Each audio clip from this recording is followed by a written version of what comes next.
Students, in this video we are going to solve example 2.7 from the textbook. It is a completely theoretical problem, no mathematical calculations. So there will be more of explanation than writing things on the board. Let me read the question. Certain things I would explain on the board also.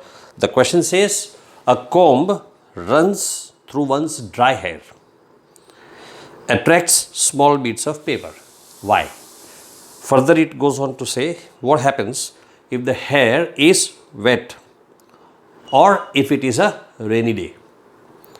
Remember, a paper does not conduct electricity. Well, let me explain a little bit of details. Imagine this is a small piece of paper. This piece of paper would be made up of molecules. These are the molecules of the paper. Alright. Now, when I rub this comb on my dry hair, due to friction, the comb gets charged and a negative charge develops on the comb. Now, the teeth of the comb, I have drawn a rough diagram on of the comb on the board. The teeth of the comb, on the teeth there will be maximum charges and negative charges develop on the teeth of the comb. इसके जो corners है, points है teeth के, वहाँ पर negative charge develop होता है और non uniform electric field develop होता है हर एक टीथ पे. मैं सारे टीथ पर ड्रॉ करने की बजाय कन्वीनियंस के लिए कुछ सेलेक्टेड टीथ पर ऐसा इलेक्ट्रिक फील्ड इंडिकेट करता हूँ. ये फील्ड लाइंस हैं और फील्ड लाइंस आप जानते हो पॉजिटिव टू नेगेटिव की तरफ होता है, इसलिए ऐसे हमको इलेक्ट्रिक फील्ड लाइंस मिलती है. अब देखो, ये non uniform electric field lines है. आप समझ सकते हो कि ये जो पॉइंटेड एंड्स है वहाँ से जो फील्ड लाइंस होगी वो यूनिफॉर्म नहीं होगी. अब ऐसी किसी इलेक्ट्रिक फील्ड में जब मैं ये पेपर के छोटे से टुकड़े को रखता हूँ तो उसके मॉलिक्यूल्स जो होते हैं, देखो नॉर्मली ये जो मॉलिक्यूल्स होते हैं वो न्यूट्रल होते हैं, उनमें कोई चार्ज नहीं होता है. लेकिन जैसे ही इलेक्ट्रिक फील्ड के अंदर ये इलेक्ट्रिक फील्ड है और उसमें आप जानते हो यहाँ पर पॉजिटिव होता है, यहाँ नेगेटिव होता है. इलेक्ट्रिक फील्ड का डायरेक्शन हमेशा पॉजिटिव टू नेगेटिव होता है. एक न्यूट्रल मॉलिक्यूल, ये जो मॉलिक्यूल है वो न्यूट्रल है, यानी कि उसमें पॉजिटिव एंड नेगेटिव दोनों नलीफाई कर देते हैं. अब ऐसा कोई न्यूट्रल मॉलिक्यूल अगर मैं फील्ड में ले आता हूँ तो क्या होगा? आप जानते हो कि पॉजिटिव चार्ज जो होता है वो फील्ड के डायरेक्शन में जाता है, नेगेटिव चार्ज फील्ड के ऑपोजिट डायरेक्शन में जाता है. तो ऑटोमेटिकली ये जो पॉजिटिव नेगेटिव है वो अलग हो जाएंगे एक दूसरे से.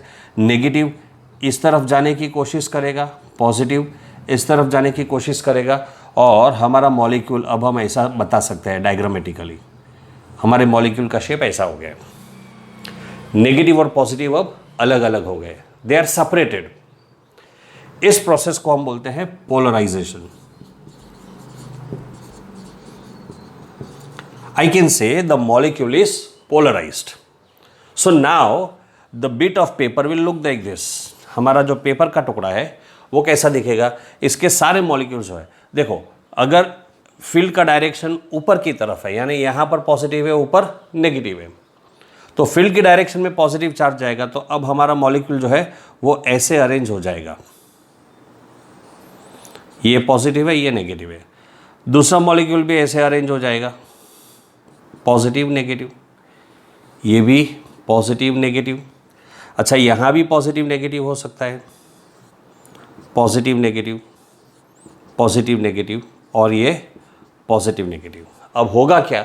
देखो, ये नेगेटिव, ये पॉजिटिव, इतना डिटेल है ना बच्चों, टेक्स्ट बुक में एक्सप्लेन नहीं किया है, मैं कर रहा हूँ, आगे जाकर काम आएगा. ये नेगेटिव पॉजिटिव जो है एक दूसरे को नलीफाई कर देते हैं. नतीजा क्या हुआ कि हमारा जो पेपर का टुकड़ा है उसके इस तरफ सारे पॉजिटिव चार्जेस डेवलप हो गए और यहाँ पर सारे नेगेटिव चार्जेस हो गए और अंदर बीच में सारा रीजन न्यूट्रल है. अब देखो हमारा पेपर का टुकड़ा कैसा हो गया? पॉजिटिवली चार्ज हो गया, आई मीन पोलराइज्ड हो गया. उसके ऊपर चार्जेस डेवलप हो गए, पॉजिटिव एंड नेगेटिव. और ऐसा कोई भी पोलराइज्ड सब्सटेंस जो होता है जब उसको हम फील्ड में रखते हैं तो उसके पॉजिटिव चार्जेस जो है वो फील्ड के डायरेक्शन में ट्रैवल करेगा। एक तरह से जो है ना ये डाइपोल के जैसा बिहेव करता है। यहाँ पर जितने पॉजिटिव चार्जेस है उतने ही यहाँ पर नेगेटिव चार्जेस है। याद करो डाइपोल क्या होता है, एक पॉजिटिव चार्ज और एक नेगेटिव चार्ज, दोनों का magnitude equal. This is plus Q, this is minus Q, separated by a distance 2a। This is the distance between the dipoles. अगर मैं डाइपोल को किसी इलेक्ट्रिक फील्ड में रखता हूँ, डाइपोल को अगर मैंने किसी इलेक्ट्रिक फील्ड में रखा है तो क्या होता है बच्चों, अगर इलेक्ट्रिक फील्ड जो है, मैं फिर से ड्रॉ करूँ, अगर हमारा इलेक्ट्रिक फील्ड जो है यूनिफॉर्म होता है तो डाइपोल पर नेट फोर्स नहीं लगता है। ऐसा हम चैप्टर नंबर 1 में स्टडी कर चुके हैं। अगर हमारा फील्ड यूनिफॉर्म होगा तो नेट फोर्स नहीं लगता है। नेट फोर्स नहीं लगता है तो डाइपोल अपनी जगह पर फिक्स्ड होता है, लेकिन उस पर टॉर्क लगता है। टॉर्क लगने की वजह से डाइपोल घूम जाता है। यानी कि अगर मैंने डाइपोल को ऐसे रखा है, ये हमारा डाइपोल है, ये चार्ज कौन सा है, नेगेटिव, और ये कौन सा है, पॉजिटिव। तो ये इस तरफ जाएगा, ये इस तरफ जाएगा और डाइपोल घूम जाएगा, और क्या होगा, वो ऐसे अपने आप को सीधे अरेंज करने की कोशिश करेगा। तो एक तो डाइपोल पे टॉर्क लगने की वजह से वो घूम जाता है। दूसरी बात, अगर ये फील्ड नॉन यूनिफॉर्म होता तो उस पर नेट फोर्स भी लगता। और याद रखो बच्चों, जब भी किसी ऑब्जेक्ट पर फोर्स लगता है तो वो ऑब्जेक्ट मोशन में आ जाता है। तो अब हमारा ये जो पेपर का टुकड़ा है वो डाइपोल की तरह बिहेव करता है, और हमारा जो इलेक्ट्रिक फील्ड है वो नॉन यूनिफॉर्म है। इसलिए हमारे डाइपोल पे यानी कि हमारे पेपर पे फोर्स भी लग रहा है, टॉर्क भी लग रहा है। टॉर्क की वजह से वो पेपर ऐसे घूमकर ऊपर जाता है, एक पलटी खा जाता है, पहली बात। दूसरी बात, फोर्स लग रहा है इसलिए वो पेपर मोशन में भी आ जाता है और वो पेपर का टुकड़ा ऊपर की तरफ अट्रैक्ट हो जाता है।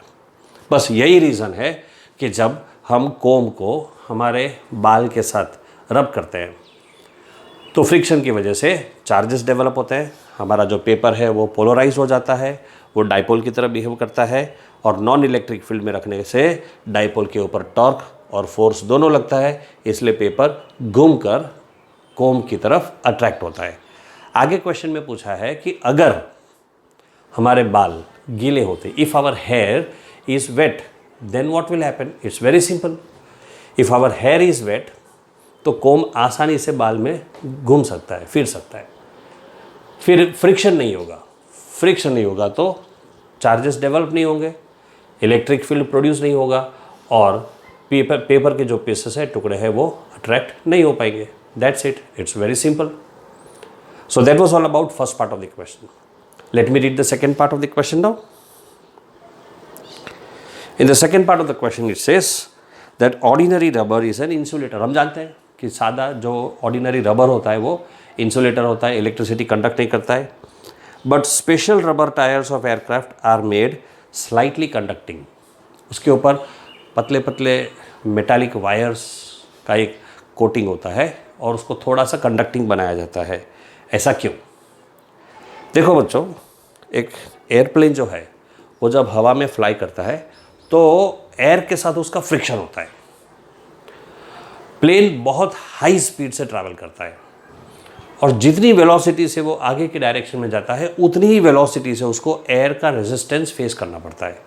इस एयर के रेजिस्टेंस की वजह से प्लेन की बॉडी पर फ्रिक्शन की वजह से उसकी बॉडी के जो फ्री चार्जेस होते हैं वो हवा के साथ बहकर चले जाते हैं, खींचे जाते हैं। नतीजा क्या होता है? एक ओवरऑल चार्ज प्लेन की बॉडी पर डेवलप होता है, क्योंकि प्लेन कैसा है? मेटालिक है। तो एयर और प्लेन की बॉडी के फ्रिक्शन की वजह से प्लेन की बॉडी पर बहुत सारा चार्ज डेवलप हो जाता है। जब ये प्लेन ग्राउंड पर लैंड करेगा और अंदर से लोग बाहर निकलेंगे तो लोगों को इलेक्ट्रिक शॉक लगने का चांसेस हो सकता है। इसीलिए उसको बचाने के लिए, प्रिवेंट करने के लिए, जैसे ही ये प्लेन लैंडिंग करता है और उसके टायर्स ग्राउंड के कांटेक्ट में आते हैं तो टायर्स तो रबर के बने होते हैं, तो थोड़ा सा इंसुलेशन थोड़ा सा कंडक्टिंग मटेरियल टायर के ऊपर होने की वजह से सारा चार्जेस आसानी से उस टायर के थ्रू अर्थ में चला जाएगा और प्लेन न्यूट्रलाइज हो जाएगा and people inside the plane will be safe. That's it. So that was the explanation for B part. Sorry. C part of the question. In the C part of the question it says, vehicles carrying inflammable materials usually have metallic ropes touching the ground during motion. Why? आपने देखा होगा कि कभी कभी जो trucks होते हैं या बसेस होती है उनके पीछे एक छोटी सी मेटल की चेन वो पीछे लटकती रहती है. तो ऐसा क्यों? कभी आप नोट करना, कोई भी बड़ा ट्रक, हैवी ट्रक होता है तो उसके पीछे ये एक छोटी सी चेन लटकती रहती है. तो ऐसा क्यों होता है? उसका रीज़न भी सिंपल है. ये जो ट्रक्स होते हैं वो बहुत लार्ज डिस्टेंसेस ट्रैवल करते हैं और लंबे समय तक ट्रैवल करते रहते हैं. कंटिन्यूसली 6, 7, 8 घंटे तक ट्रैवल करने की वजह से एयर के साथ जो फ्रिक्शन होता है उसकी वजह से प्लेन की ट्रक्स की बॉडी पर चार्जेस डेवलप होते हैं फ्रिक्शन की वजह से. और चार्जेस डेवलप होने की वजह से जैसे ही कोई उसको टच करेगा इलेक्ट्रिक शॉक लगने का डर होता है. अब अगर एक पीछे से चेन लटकती रखते हैं तो वो चेन ज़मीन को टच नहीं करती है, ज़मीन से थोड़ी सी ऊपर होती है. लेकिन आते जाते रास्ते में कहीं भी कुछ ऊबड़ खाबड़ जगह मिल गई, कोई पत्थर आ गया या ऐसे किसी भी जगह से जैसे ही वो ट्रक जाता है तो चेन ज़रा सा ज़मीन को टच हो जाती है. The moment it comes in contact with the earth, all the charge enters into the earth and the truck gets deneutralized. So the reason is similar to B part of the question. So this is the reason why there are chains on the trucks. All right. Now let us see the next question. The D part of the question, it's very interesting. See, it says a bird perches on a bare high wire, power line, and nothing happens to the bird. A man standing on the ground touches the same line and gets a fatal shock. Why?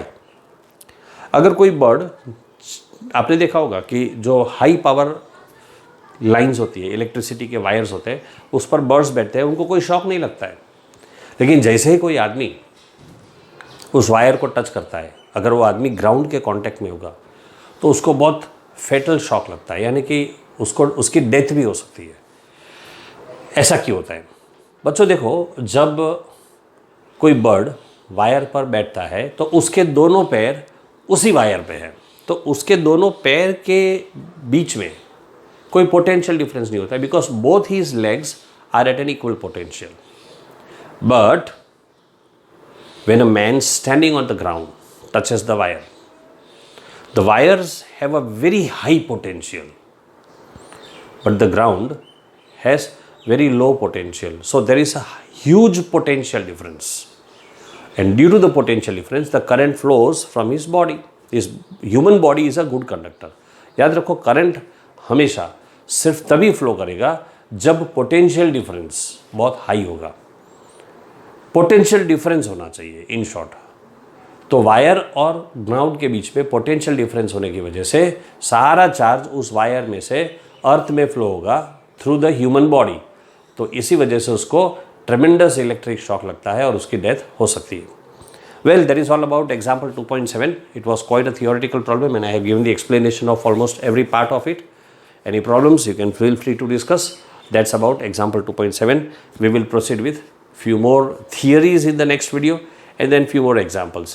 See you in the next video. Take care.